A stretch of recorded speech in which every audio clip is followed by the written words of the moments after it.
دوای زیاتر لە 3 مانگ داخستنی مەرزی حاجی ئۆمەران لەلایەن ئێرانەوە لە ئێستادا مەرزەکە بەڕووی هاتوچۆی بازرگانان و هاوڵاتیاندا کراوەتەوە. بەڕێزان بۆ زانیاری زیاتر لە سەرکردنەوەی مەرزەکە ڕاستەوخۆ ئازاد ئۆمەراوەی پێامنێری پێام وەردەگرین. ئازاد سڵاو لێبێتۆم کاتت باش. دوای کردنەوەی مەرزەکە جموجۆڵی بازرگانی لە ئێستادا چۆنە؟ جموجۆڵی بازرگانی بەدی دەکرێت؟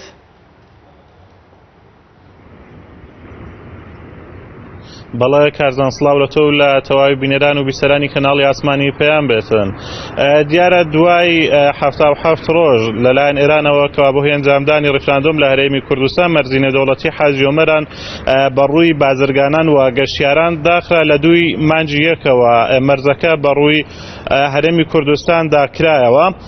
دیارە لە مەرزی نێودەوڵەتی حاجی ئۆمەران لە ئێستادا جموجۆڵی بازرگانی و هەم گەشتیاری دەستی پێکردوتەوە، بەڵام ئەوەی لە ئێستا داوەکو باسەکرێتن قەبارەی بازرگانی وەکو پێشووتر تاوەکو ئێستا لە نەهاتۆ چکە بە حکمەوەی بازرگانان بەشێکیان ڕوویان کرد بۆ مەرزی نێودەوڵەتی ئیبراهیم خەلیل و بەشێکیان ڕوویان کردوتە مەرزی نێودەوڵەتی باشماغ.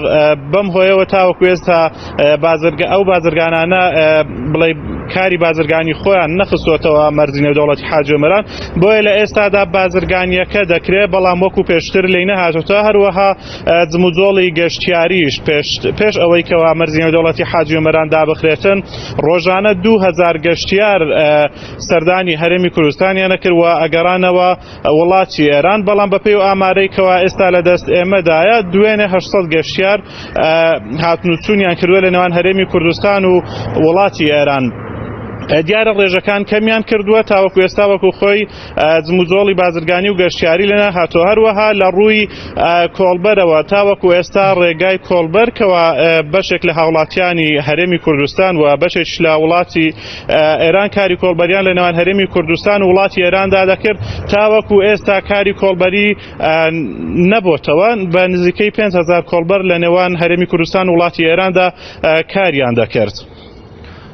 ئازاد دەمەوێت بپرسمەوە کار چییە کە جموجۆڵی بازرگانی و هاتوچۆی هاوڵاتیان لەمدی و بۆمدی وە بە پێچەوانەوە و ئاڵوگۆڕی کەلوپەل و شمەکە بازرگانیەکان هۆکار چییە کە لە ئێستادا وەکو باست کرد کە وەکو پێشتر نییە ڕێژەکەی کەمتر بۆتەوە و پرۆسەکە بە خاوی بەڕێوە دەچێت لە کاتێکدا لە ماوەی وەکو خۆت ئاماژت پێکرد هەفتا و ئەوەندە ڕۆژەی ڕابردوودا هیچ ئاڵوگۆڕێکی بازرگانی لە نێوان کۆماری ئیسلامی ئێران و هەرێمی کوردستان لە سنوورەکەدا نەکراوە.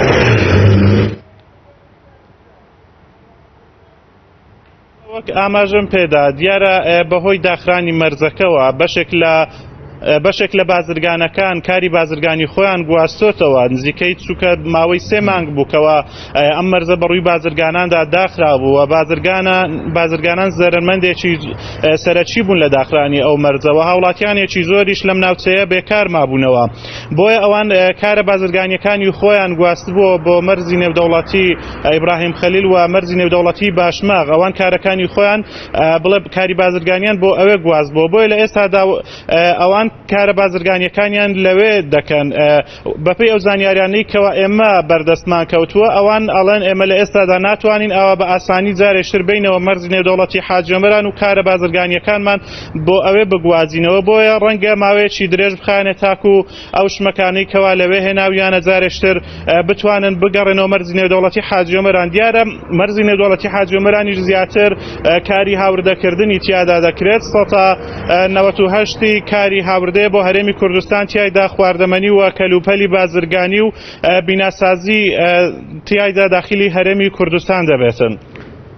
بەڵێ ئازاد ئۆمەراوەی پێامنێری پێام ڕاستەوخۆ لە سۆرانەوە لەگەڵمان بووی. سپاس بۆ زانیاریەکانت.